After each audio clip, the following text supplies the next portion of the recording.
الان به بچه‌های سبک ترسناک که یوتیوب امیدوارم حالتون خوب باشه. بره اونجا اون نگاه از این فاصله خب و بریم ببینیم چی میشه. من یه بار انداختم علیرضا انداخت. بریم ببینیم. آره من برو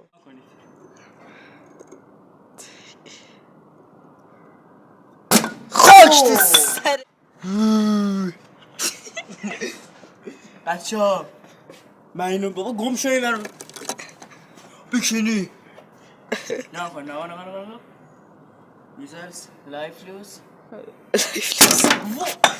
خاک ریدم درستش کن ریدم تو کونه مالازی کنید فایسا مونده این خراب شد یاس